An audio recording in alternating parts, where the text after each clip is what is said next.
Have you ever wondered how media bias shapes your understanding of the world around you? It's a question worth pondering. You see, the media doesn't just report the news, it frames it.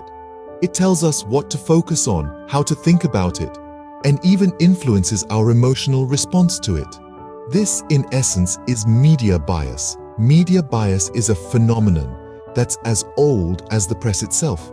It's the subtle and sometimes not so subtle ways in which media outlets shape the narrative. Whether it's by choosing which stories to cover or how to cover them, the media can sway public opinion, often without us even realizing it. Consider this. Two newspapers report on the same event, yet one emphasizes certain details, while the other highlights different aspects. Despite covering the same news, these two reports could leave their readers with vastly different impressions. This is the power of media bias. But let's make no mistake, media bias isn't inherently negative. It's a byproduct of human subjectivity. After all, every journalist, editor, and news outlet has a unique perspective. Bias becomes problematic, however, when it distorts the truth, misrepresents facts, or unduly influences public opinion. That's why it's so crucial to be aware of media bias. We must learn to discern the difference between fact and spin, between news and opinion. Only then can we make informed decisions, engage in meaningful discourse, and hold those in power accountable. It's also worth noting that media bias isn't just about politics. It can shape our views on everything from social issues to science, from culture to commerce. In a world where information is power, media bias is a force that can shape societies, influence policies, and even change the course of history. So, how does media bias affect us? Let's delve deeper into this issue. The journey to understanding media bias is a journey to becoming more informed, more discerning, and ultimately more empowered. And that journey begins now. To understand how media bias works, consider the case study of the 2016 US presidential election. The year is 2016. The United States is in the throes of a fiercely contested presidential election.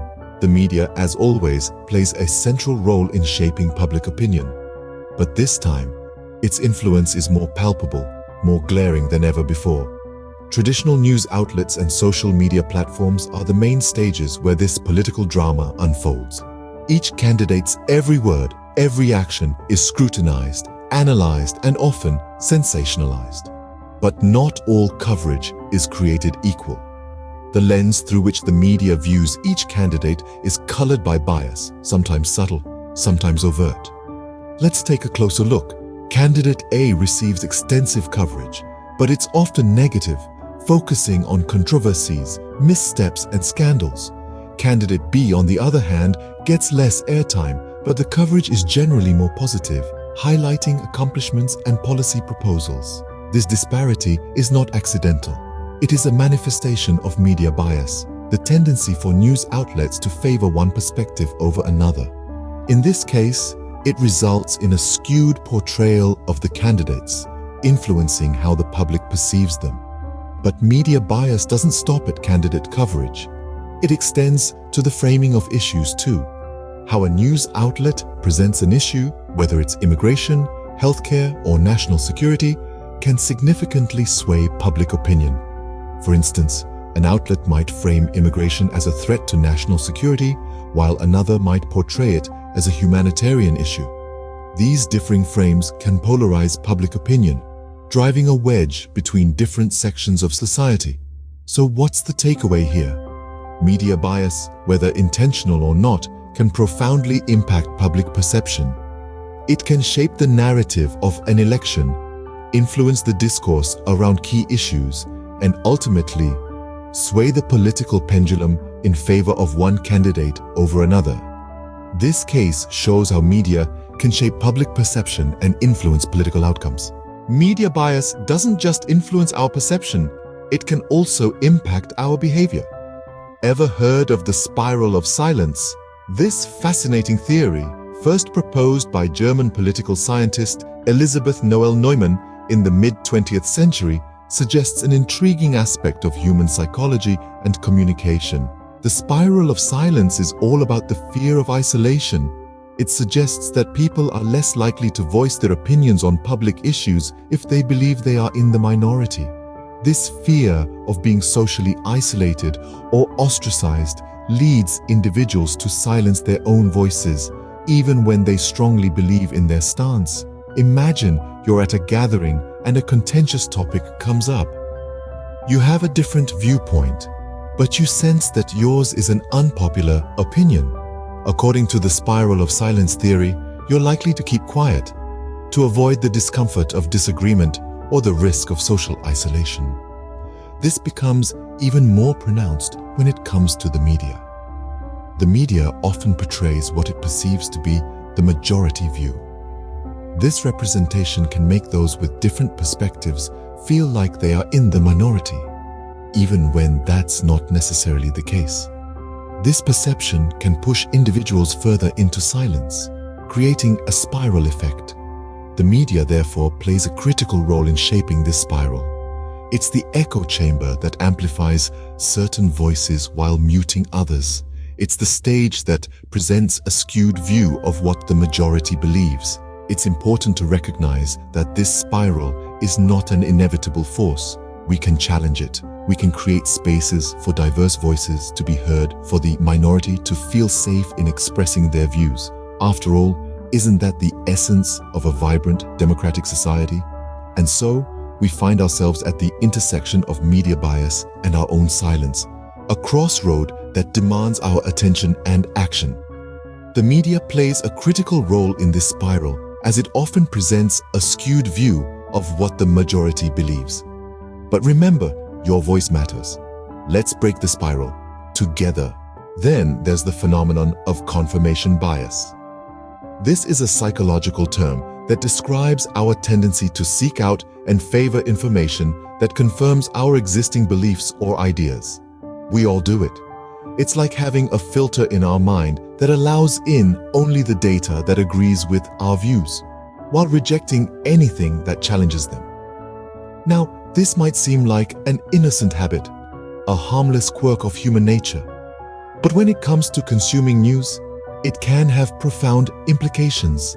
It can shape our understanding of the world in ways that aren't necessarily accurate or balanced. Consider this. When we turn on the news, we're not just passively absorbing information. We're actively selecting what to pay attention to and how to interpret it. And here's where media outlets can, and often do, capitalize on our confirmation bias. They cater to their audience's existing opinions, knowing that we're more likely to listen to, believe, and share news that aligns with our preconceived notions. So, if you're a left-leaning viewer, you might tune into a news network that leans left too, presenting stories and perspectives that affirm your worldview. The same goes for right-leaning viewers. This creates a feedback loop where our beliefs are constantly being reinforced, rarely challenged. But what happens when our news is so tailored to our biases that we're only hearing one side of the story? We can end up in an echo chamber where the same ideas, opinions, and viewpoints are amplified while others are muffled or silenced. And this, in turn, can lead to a polarized society. When we're only exposed to news that confirms our beliefs, we can become more entrenched in our views, less willing to consider alternative perspectives. It's like we're living in parallel universes, each with its own version of reality, fueled by its own set of facts. Confirmation bias and media bias together can create a powerful echo chamber, reinforcing our existing beliefs and polarizing society. It's a potent mix, and one that we should be aware of as we navigate the complex world of news and information. So what are the consequences of media bias? Well, the impact is profound and multifaceted, often leading to increased political polarization and decreased trust in media institutions. Media bias can create a landscape where differing opinions are not just disagreed with, but are vilified, leading to a culture of us versus them. This can, in turn, foster a heightened state of political polarization where middle ground and compromise become increasingly elusive. Media bias also feeds into a vicious cycle of distrust. If people feel they are not getting the full story or that the story is being presented from a skewed perspective, they are likely to lose faith in the media as a whole. This can cause a significant decline in the public's trust in media institutions, leading to an informed citizenry that is increasingly skeptical and cynical. Now, let's consider the role of social media. Social media platforms have become a primary news source for many, and they can amplify the effects of media bias. Algorithms designed to keep users engaged often end up reinforcing their existing beliefs by showing them content that aligns with their views. This can create echo chambers where users are exposed to a limited set of ideas, further fueling polarization and mistrust.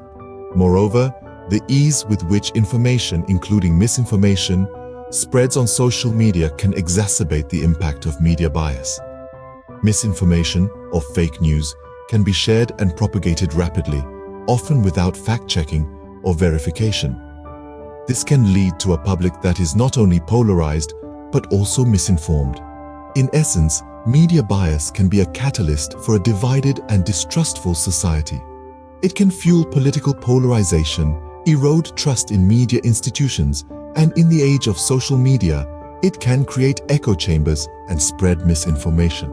As we can see, media bias can have far-reaching effects on our society and our democracy. Now that we understand the problem, what can we do about media bias? In this digital age, we are flooded with information from numerous sources, making it a challenge to sift through the noise and identify the truth. While it may seem daunting, there are practical steps we can take to navigate the labyrinth of media bias. Firstly, diversify your news sources. By consuming content from a variety of outlets, each with their own unique biases, you can piece together a more comprehensive and balanced perspective. This means venturing outside of our comfort zones, exploring international media, independent outlets, and even sources that challenge our own viewpoints. It's like weaving a tapestry of truth from different threads of information. Secondly, become a fact-checker. In an era where misinformation can spread like wildfire, it's essential to verify the information we consume. Numerous non-partisan fact-checking organizations exist, dedicated to debunking falsehoods and verifying facts. By cross-referencing stories with these resources, we can ensure the news we ingest is grounded in reality. Thirdly, question the narrative. Media outlets often present information in a way that supports their agenda. By questioning the narrative, asking who benefits from the story, and considering what might be left unsaid, we can uncover potential bias and gain a deeper understanding of the issue at hand. Lastly, engage in open dialogue. Conversations with others, particularly those with differing viewpoints, can help us challenge our biases and broaden our understanding. It's through these discussions that we can break down the walls of our echo chambers and cultivate a more nuanced view of the world. In conclusion, while media bias is a complex issue with far-reaching implications, it's not insurmountable. By diversifying our news sources, fact-checking, questioning the narrative, and engaging in dialogue, we can navigate the choppy seas of media bias. Remember, critical thinking is our best defense against media bias. We've journeyed through the landscape of media bias together, and now we'd like to hear from you. As we've explored, media bias is a complex and pervasive issue that impacts us all, shaping our perceptions and fueling political polarization. It's a conversation that needs to continue, and it's one that we all need to be a part of. Do you have experiences or insights about media bias that you'd like to share? Have our discussions sparked new thoughts or questions? We invite you to join the conversation. Comment on this video with your thoughts, stories, and perspectives. Let's keep this dialogue going, because your voice matters. In a world where the media landscape is constantly changing, staying informed and critical is more important than ever. Don't forget to like this video, subscribe to our channel, and hit the notification bell so you won't miss our future discussions. Keep questioning, keep learning, and stay engaged.